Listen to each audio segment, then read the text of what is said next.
Hello students, I am Dr. Sangeeta Sharma, your science teacher. Today we will be continuing with chapter 11 of your science book, that is the human eye and the colorful world.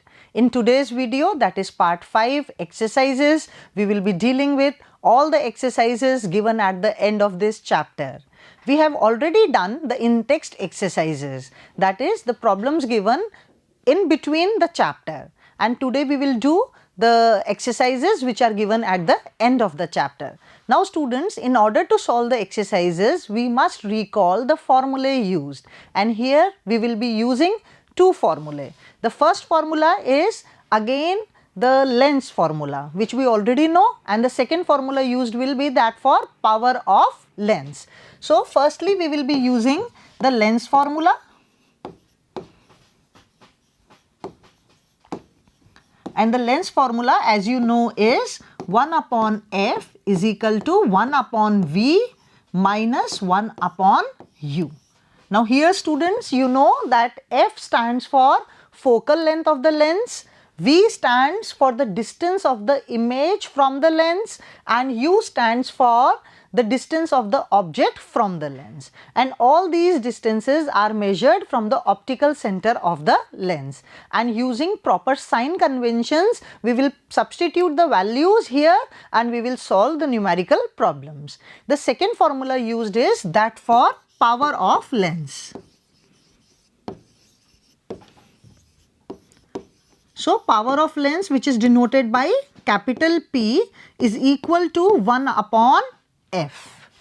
So P is the power of the lens and f is the focal length of the lens. Now students, take care that here f has to be taken always in meters. So f here is in meters, and the unit for power is diopter, which is represented by capital D, and it is equal to meter inverse. So let's start with the exercises. Now students, the first problem is the human eye can focus on objects at different distances by adjusting the focal length of the eye lens. This is due to presbyopia, accommodation, nearsightedness or farsightedness. Students, we know that the eye lens adjusts its focal length by the action of ciliary muscles, and this action or this ability of the lens is known as power of accommodation. So here the answer will be accommodation. So the answer is B, accommodation. Now the second question. The second question is the human eye forms the image of an object at its cornea, iris, pupil, and D is retina. So students, you know that image formation takes place on retina. So here the answer is retina. So the human eye forms the image of an object at its retina. Now the third problem. The third problem is the least distance of distinct vision for a young adult with normal vision is about. So here the near distance of a normal human adult eye is asked, and the options are 25 meters, 2.5 centimeters, 25 centimeters and 2.5 meters. And all of us know that the near point for a normal human being, for a normal adult, is 25 centimeters. So the answer is the C option, that is 25 centimeters. And recall students, this is the near point and the far point is at infinity. So the fourth problem is the change in focal length of an eye lens is caused by the action of the pupil, the retina, the ciliary muscles or the iris. Now students, here we know that the eye lens changes its focal length by changing its curvature, and for this ciliary muscles are responsible. So here the answer will be the C part, that is the ciliary muscles. So now let's see the next problem. Now problem 5 is that a person needs a lens of power minus 5.5 diopters for correcting his distant vision. For correcting his near vision, he needs a lens of power plus 1.5 diopters. What is the focal length of the lens required for correcting the distant vision and the near vision? Now here students, power of lens is given. Power of the two types of lenses is given. The first power is given as minus 5.5 diopters and the second power is given as plus 1.5 diopters. Now these are the powers of the lens required to correct the distant vision and the near vision. Now what we need to calculate is, we need to calculate the focal length of these two lenses whose powers are given. So what we need to do is, we need to use the formula, yes, the second formula, which is P is equal to 1 upon F. So first we will write the things which are given and then we will solve using the formula P is equal to 1 upon F. So the solution to this problem will be started by writing the quantities which are given. So the power of the first lens is given as minus 5.5 diopters and we need to calculate the focal length, and the second power is given as plus 1.5 diopters. So we need to calculate the focal length for these two types of lenses. So let's calculate the first focal length. The formula used will be f1 is equal to 1 upon p1. So it will be, so here it will be 1 upon minus 5.5 diopters. Now removing the decimal, here we will have a 10. So this will become minus 10 upon 55. Now students, we can cut this by 5. 5 2s are 10, 5 11s are 55. So we are left with 2 upon 11. So we can solve this, 2 divided by 11. So we will put a decimal over here and this will come out to be 20. So 11 ones are 11 and we are left with 90. Now what we will do? We will multiply it by 8. So we will get 88 and we are left with again 20. So now 11 twos are or 11 ones are 11. So this will go on. So what comes? We have the focal length of the first lens used whose power was minus 5.5 diopters as 0.181 meters. So here, since the power was in diopters, so the focal length will be in meters. So we calculated the values and when we divided 2 by 11, we got this value. Now this focal length will be with a negative sign. Since the power was with a negative sign, the focal length will come out to be minus 0.181 meters. Now we will calculate the focal length for the second length. This was the focal length of the first lens which was correcting the distant vision. Now we will calculate the focal length for the second lens whose power is plus 1.5 diopters and which is correcting the near vision of a human eye. Now again we will use the same formula and the formula is F is equal to 1 upon P. On substituting the value of P which was 1.5 diopters. Now again we will remove the decimal and we will have a 10 over here. Now cancelling this, 5 2s are 10, 5 3s are 15. So we need to divide 2 by 3. So what will be the answer? 3 6 are 18. Then again we are left with 2. Again 3 6 are 18. Again we are left with 2. So what we can write is 0.667 meters. So this is the value of the focal length of the second lens whose power was given as 1.5 diopters. Now here the focal length will be with a positive sign since the power was with a positive sign. So the answer for this question will be that the focal length for the lens to correct distant vision with f1 is equal to minus 0.181 meters and the focal length of the lens correcting the near vision is given by f2 which is equal to plus 0.667 meters. Let's move to the next problem. Now the problem 6 is the far point of a myopic person is 80 centimeters in front of the eye. Now here the far point is given as 80 centimeters in front of the eye. what is the nature and power of the lens required to correct the problem. Now students, first we will start with the solution by writing the quantities which are given. So here we are given that the far point of the myopic person is 80 centimeters. So what is happening here is that the object which is placed at infinity, its image is formed at 80 centimeters. So here the object is at infinity. So u can be taken as infinity. Now the image is formed at 80 centimeters in front of the eye. So the value of v will be minus 80 centimeters. Now we need to calculate the focal length.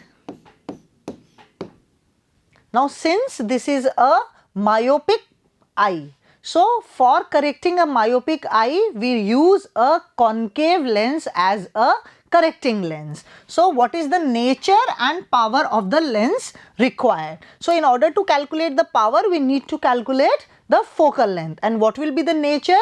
The nature will be a concave lens of suitable focal length. And first we will calculate the focal length. And students, here in order to calculate the focal length, we again have to use the lens formula. So the lens formula is 1 upon f is equal to 1 upon v minus 1 upon u. Now students, here we will substitute the values with proper sign convention used. So this will give us that 1 upon f is equal to 1 upon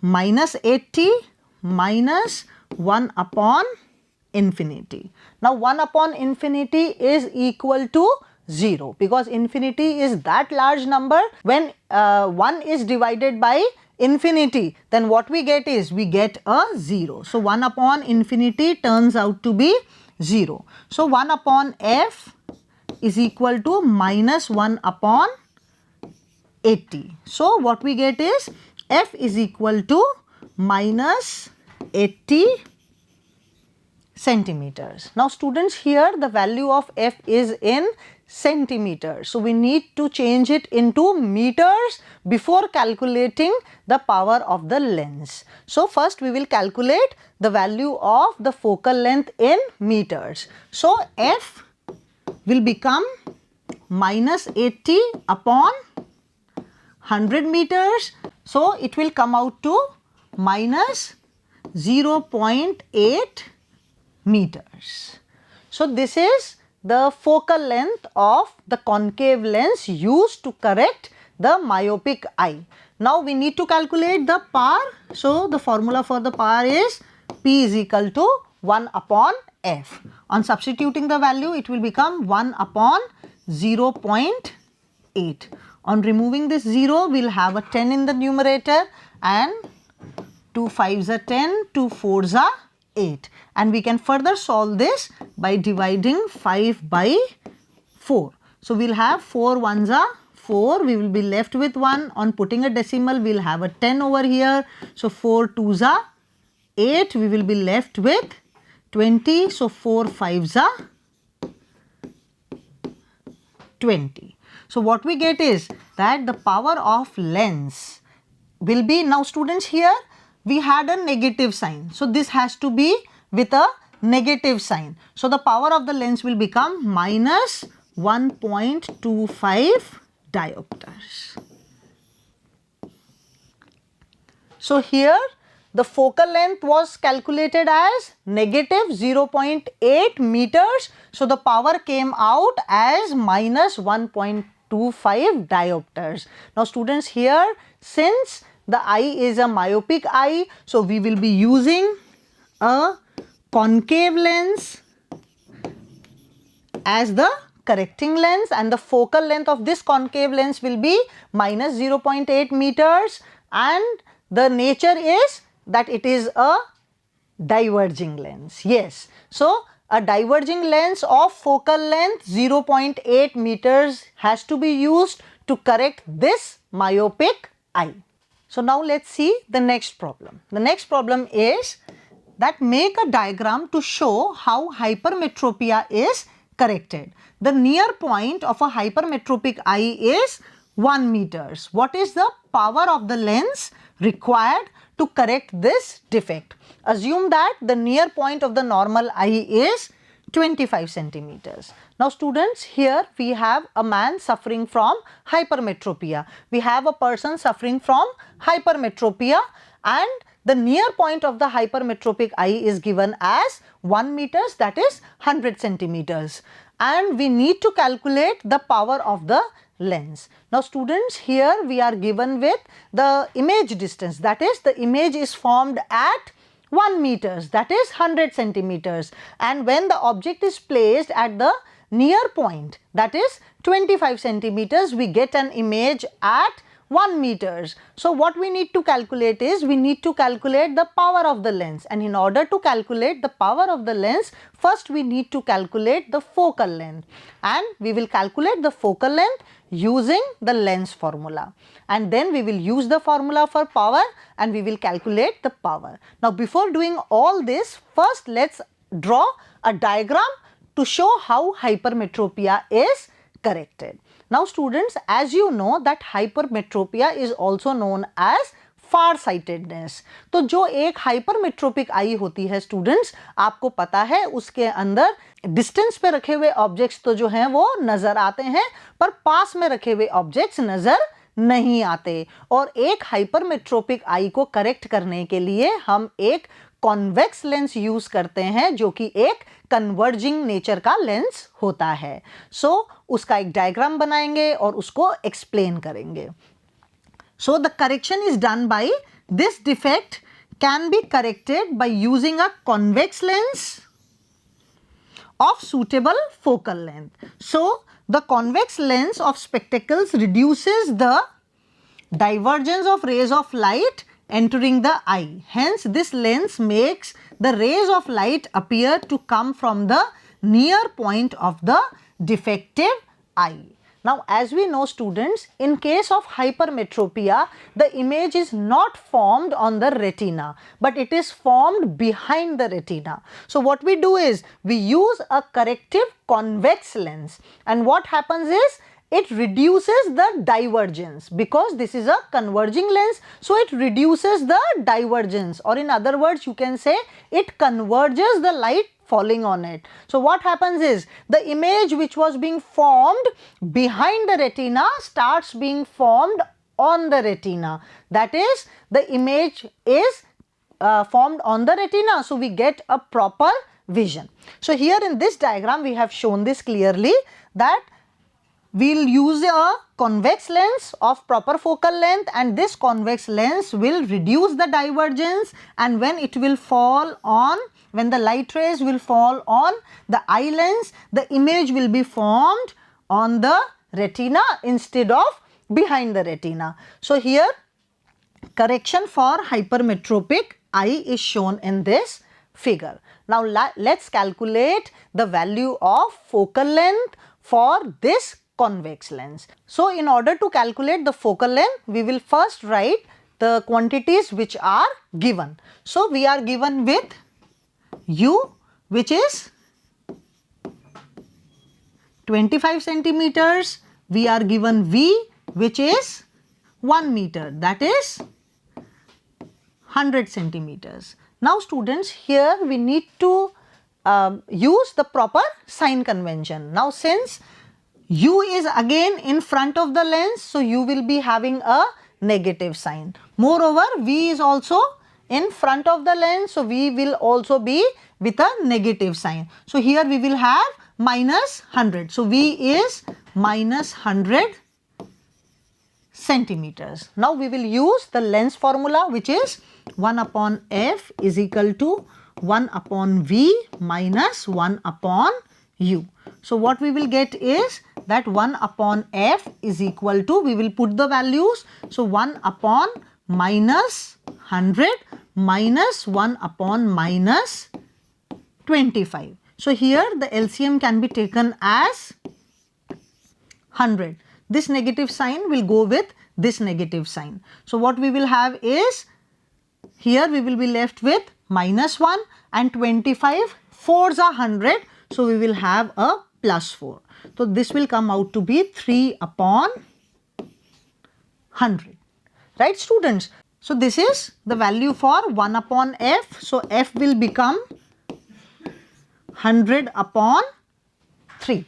So if we calculate this value, this will become, if we divide 100 by 3, so 3 3s are 9, then we are left with again 10, 3 3s are 9, again we are left with 1. If I put a decimal over here, it will become 10, and again 3 3s are 9, and so on. So the value of f comes out to be 33.3 centimeters. Now we need to change this value into meters. So the value of f will become 0.33 meters with a positive sign, because here the focal length is coming in positive. So the focal length is in positive, and hence the power will also come with a positive sign. Now in order to calculate the power, the formula used is 1 upon f. So it is 1 upon 0.33, which will come out to be plus 3 diopters. So we have calculated the power, and the power is plus 3 diopters. That is, we will be using a convex lens of power plus 3 diopters to correct this hypermetropic eye. Now let's move to the next problem. Why is a normal eye not able to see clearly the objects placed closer than 25 centimeters? यहाँ पर students हमें बहुत अच्छे से पता है कि एक नॉर्मल ह्यूमन बीइंग की जो आई का नियर पॉइंट होता है वो 25 सेंटीमीटर्स होता है। अब अगर ऑब्जेक्ट्स 25 सेंटीमीटर से भी पास रखे हुए होते हैं तो हमें ऑब्जेक्ट्स प्रॉपरली नज़र नहीं आते। क्यों नहीं नजर आते? क्योंकि सीलियरी मसल्स जो हैं वो इससे ज़्यादा कॉन्ट्रैक्ट नहीं कर पाती हैं, यानी कि इसकी भी एक लिमिटेशन है। तो हमें पता है स्टूडेंट्स कि सीलियरी मसल्स जो होती हैं वो कॉन्ट्रैक्ट करती हैं, और जब कॉन्ट्रैक्ट करती हैं तो आई लेंस जो है वो सेंटर में से थिक हो जाता है, तो इस कारण से उसकी फोकल लेंथ जो है वो रिड्यूस हो जाती है, उसका कर्वेचर जो है वो रिड्यूस हो जाता है, और नियर बाई ऑब्जेक्ट्स को हम इजीली देख पाते हैं। पर ये जो सीलियरी मसल्स का कॉन्ट्रैक्ट होना है इसकी भी अपनी एक लिमिटेशन है। एक लिमिट के बाद में सीलियरी मसल्स भी कॉन्ट्रैक्ट नहीं हो पाती हैं। इस कारण से 25 सेंटीमीटर से कम पे अगर ऑब्जेक्ट्स रखे हुए हैं आई के पास में, 25 सेंटीमीटर से कम डिस्टेंस पे अगर ऑब्जेक्ट्स रखे हुए हैं तो एक नॉर्मल ह्यूमन आई उसे एकदम क्लियरली नहीं देख पाती है। So the answer will B written like this: a normal eye is not able to see the objects placed closer than 25 centimeters clearly because the ciliary muscles of the eyes are unable to contract beyond a certain limit. So this will be the answer. So let's move to the next problem. Problem 9. What happens to the image distance in the eye when we increase the distance of an object from the eye? Now what is asked students is that if the object distance is increased, what will happen to the image distance? यानी कि अगर object जो कि आंख के पास रखा हुआ है उसकी डिस्टेंस को अगर इंक्रीज कर दिया जाए, बढ़ा दिया जाए, तो इमेज फॉर्मेशन कहाँ होगी, यानी कि इमेज की जो डिस्टेंस है आई से उस पर क्या फर्क पड़ेगा। तो स्टूडेंट्स हमें पता है कि ऑब्जेक्ट की डिस्टेंस कुछ भी हो, इमेज फॉर्मेशन हमेशा रेटिना पर होगी। कैसे होती है इमेज फॉर्मेशन हमेशा रेटिना पे? Irrespective of the distance of the object from the eye, कि आई लेंस अपने आप को अकोमोडेट कर लेता है। आई लेंस की फोकल लेंथ जो है वो फ्लेक्सिबल होती है और आई लेंस अपनी फोकल लेंथ को एडजस्ट कर लेता है ऑब्जेक्ट की डिस्टेंस के अकॉर्डिंग। और वो कैसे करता है? सीलियरी मसल्स के रिलैक्स या कॉन्ट्रैक्ट होने से आई लेंस अपनी फोकल लेंथ चेंज कर लेता है। तो इमेज फॉर्मेशन कहाँ होती है? इमेज फॉर्मेशन तो रेटिना पर ही होती है। सो इसलिए अगर हमने ऑब्जेक्ट की डिस्टेंस को इंक्रीज भी कर दिया तो इमेज की डिस्टेंस पे कोई फर्क नहीं आएगा, क्योंकि इमेज कहाँ फॉर्म होगी? इमेज हमेशा रेटिना पर ही फॉर्म होगी। और इसके लिए आई लेंस क्या करता है? अपनी फोकल लेंथ को एडजस्ट कर लेता है। So we will write the answer like the image is formed on the retina even on increasing the distance of an object from the eye. The eye lens becomes thinner and its focal length increases as the object is moved away from the eye. So eye lens क्या करता है? Eye lens जो है वो thin हो जाता है.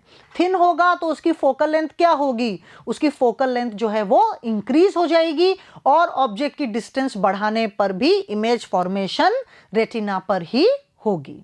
सो let's see the next problem. Why do stars twinkle? So why do stars twinkle? Twinkling of stars हमने पढ़ा था कि stars twinkle क्यों करते हैं. तो हमने क्या पढ़ा था स्टूडेंट्स कि stars जो हैं वो बहुत ज़्यादा डिस्टेंस के ऊपर होते हैं अर्थ से, तो उन्हें हम एक पॉइंट साइज्ड ऑब्जेक्ट की तरह ले पाते हैं क्योंकि जो डिस्टेंस है स्टार्स की अर्थ से वो कंपैरेटिवली उसके साइज के कंपैरिजन में, स्टार के साइज के कंपैरिजन में बहुत ज़्यादा होती है. इस कारण से स्टार्स की साइज को ऑलमोस्ट पॉइंट साइज्ड लिया जा सकता है. तो जो स्टार्स हैं वो बहुत दूर होने के कारण पॉइंट साइज्ड होते हैं और जो इंटरवीनिंग एटमॉस्फेयर है जहाँ से लाइट स्टार से और ऑब्जर्वर की आइज तक पहुंचती है, तो इंटरवीनिंग जो एटमॉस्फेयर है वो स्टेबल नहीं है फिजिकली, तो उसके अंदर कुछ ना कुछ चेंजेस होते रहते हैं. तो जो इंटरवीनिंग एटमॉस्फेयर के अंदर फिजिकल कंडीशंस में जो चेंजेस होते हैं उसके कारण स्टार की पोजीशन जो है वो हल्की हल्की चेंज होती हुई नज़र आती है. तो उससे क्या होता है कि स्टार्स कभी तो ज़्यादा ब्राइट नज़र आ रहे होते हैं, कभी जो है वो थोड़े से फेंट नज़र आ रहे होते हैं, यानी कभी तो ज़्यादा चमकीले नज़र आ रहे होते हैं, कभी कम चमकीले नज़र आ रहे होते हैं, और इसी इफेक्ट को हम ट्विंकलिंग ऑफ स्टार्स कहते हैं. So let's see how the answer has to be written. So the twinkling of a star is due to atmospheric refraction of starlight. The apparent position of the star is not stationary but keeps on changing slightly since the physical conditions of the Earth's atmosphere are not stationary. Since the stars are very distant, they approximate point-sized sources of light. As the path of rays of light coming from the star goes on varying slightly, the apparent position of the star fluctuates and the amount of starlight entering the eye flickers. The star sometimes appears brighter and at the same time fainter, which is the twinkling effect. So here, due to the change in the physical conditions of the atmosphere, the atmospheric refraction displaces the position of the stars slightly. So what we see is sometimes the stars appears to be brighter and sometimes the stars appear to be fainter, which is known as twinkling of stars. Let's see the next problem. Explain why the planets do not twinkle. अभी अभी हमने क्या करा? अभी अभी हमने करा कि स्टार्स ट्विंकल करते हैं, तो फिर प्लैनेट्स वो भी तो बहुत दूर होते हैं, तो प्लैनेट्स ट्विंकल क्यों नहीं करते? तो स्टूडेंट्स हमने ये चीज़ बहुत अच्छे से पढ़ी थी कि प्लैनेट्स जो हैं वो उतने दूर नहीं है जितने कि स्टार्स हैं, या यूं कह लीजिए कि प्लैनेट्स का जो साइज है उन्हें पॉइंट साइज नहीं माना जा सकता. They are extended sources. So उन्हें पॉइंट साइज नहीं माना जाता बिकॉज उनका साइज थोड़ा सा बड़ा है. तो उनका साइज बड़ा होने के कारण जो स्लाइट डिस्प्लेस होते हैं प्लैनेट से उसको पॉइंट साइज से मिला हुआ बना हुआ मान सकते हैं, यानी कि एक प्लैनेट को बहुत सारे पॉइंट साइज्ड ऑब्जेक्ट से मिला हुआ बना सकते हैं, मतलब मान सकते हैं कि वो बहुत सारे पॉइंट साइज्ड ऑब्जेक्ट से मिलकर बना हुआ है. तो होता क्या है, जो थोड़ा बहुत शिफ्ट होता है वो एक दूसरे के शिफ्ट को कैंसिल कर देता है. यानी एक पॉइंट साइज्ड ऑब्जेक्ट सपोज करो हल्का सा लेफ्ट में शिफ्ट हुआ तो दूसरा पॉइंट साइज्ड ऑब्जेक्ट हल्का सा राइट में शिफ्ट हो गया, तो वो एक दूसरे के इफेक्ट को नलीफाई कर देते हैं. तो जो प्लैनेट्स हैं वो हमें वहीं पर नज़र आते हैं जहां पर वो हैं, और उनका जो स्लाइड सा जो डिस्प्लेसमेंट होता है वो जो है विजिबल नहीं होता. तो इसलिए प्लैनेट्स जो हैं उनके अंदर हमें ट्विंकलिंग इफेक्ट नहीं दिखाई देता, जबकि प्लैनेट्स के केस में भी जो प्लैनेट से आने वाली लाइट है वो उसी एटमॉस्फेयर से आती है जिस एटमॉस्फेयर से स्टार्स की लाइट आ रही होती है, और फिजिकल कंडीशंस तो एटमॉस्फेयर की भी चेंज हो रही होती है, पर प्लैनेट्स की जो पोजीशन है उसके कारण प्लैनेट्स जो हैं वो ट्विंकलिंग करते हुए नजर नहीं आते, क्योंकि प्लैनेट्स एक्सटेंडेड सोर्सेज हैं, पॉइंट साइज्ड नहीं है. So the answer will be written as the planets are much closer to the earth and are thus seen as extended sources. Point size नहीं मान सकते हम प्लैनेट्स को. क्यों? क्योंकि प्लैनेट्स जो हैं वो अर्थ के ज्यादा पास हैं. If we consider a planet as a collection of a large number of point size sources of light, the total variation in the amount of light entering our eye from all the individual point sized sources will average out to be 0, thereby nullifying the twinkling effect. तो इसलिए हम जो ये extended source है उसको क्या मान सकते हैं कि प्लैनेट जो है वो बहुत सारे पॉइंट साइज सोर्सेस से मिलकर बना हुआ है. तो क्या होता है, जो टोटल वेरिएशन है अमाउंट ऑफ लाइट जो कि हमारी आईज के अंदर एंटर कर रही है इंडिविजुअल पॉइंट साइज ऑब्जेक्ट्स के कारण, वो एवरेज आउट जब हम उनका करते हैं तो वो 0 आता है. इससे क्या होता है, नलीफाई हो जाता है ट्विंकलिंग इफेक्ट. तो प्लैनेट्स हमें ट्विंकल करते हुए नहीं नजर आते. Let's see the next problem. Why does the sun appear reddish early in the morning? Sunrise के टाइम पर हमें जो सन है वो रेडिश क्यों नजर आता है? तो हमने पढ़ा स्टूडेंट्स कि सन का जो रेडिश कलर है वो इसलिए नजर आता है क्योंकि सनराइज के टाइम पे सन होराइजन के पास होता है, और होराइजन के पास होने के कारण क्या होता है कि जो सन से लाइट ऑब्जर्वर तक आ रही होती है उसे बहुत लंबा डिस्टेंस एटमॉस्फेयर के अंदर से गुजरना पड़ता है, यानी कि उसे एक बहुत लंबा डिस्टेंस पार करना होता है एटमॉस्फेयर में से. तो होता क्या है कि ब्लू लाइट मैक्सिमम स्कैटरिंग हो जाती है ब्लू लाइट की, जिसका कि वेवलेंथ सबसे कम है, क्योंकि जो इंटरवीनिंग पार्टिकल्स हैं एटमॉस्फेयर के अंदर उनका साइज भी छोटा होता है. तो इस कारण से छोटी वेवलेंथ जो कि हमारी वॉयलेट, इंडिगो और ब्लू कलर की होती है, तो शॉर्टर वेवलेंथ की जो कलर्स हैं या शॉर्टर वेवलेंथ की जो लाइट है वो सारी स्कैटर हो जाती है. वो इतनी ज़्यादा स्कैटर हो जाती है कि हमारे आइज तक पहुंच ही नहीं पाती.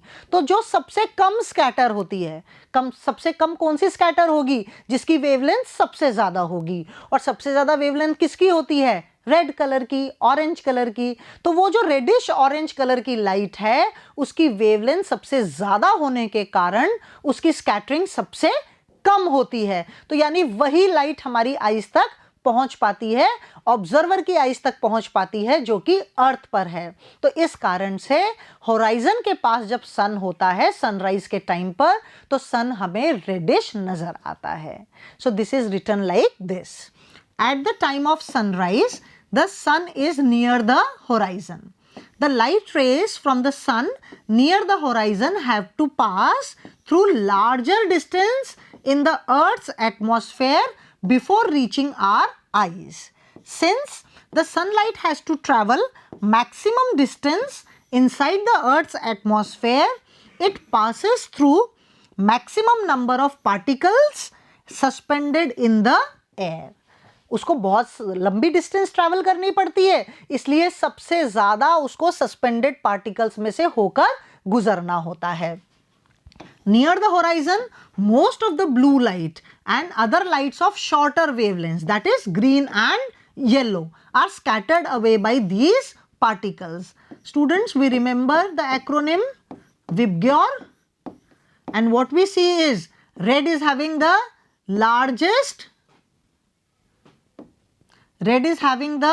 largest wavelength, and these are the wavelengths which are smallest,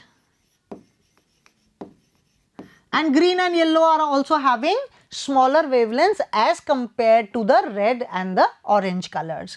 So the red color, which has the largest wavelength, is scattered the least. So red color enters our eyes, and this gives rise to reddish appearance of the sun at the time of sunrise.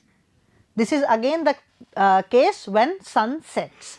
But in this question we are asked about at the time of sunrise, so we have explained the things for sunrise. This is same for the case of sunset. So let's move to the next problem.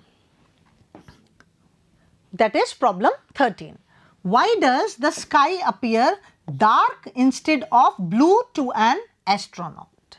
Now we read that the sky, a clear sky, appears blue due to scattering of light, that is atmospheric refraction.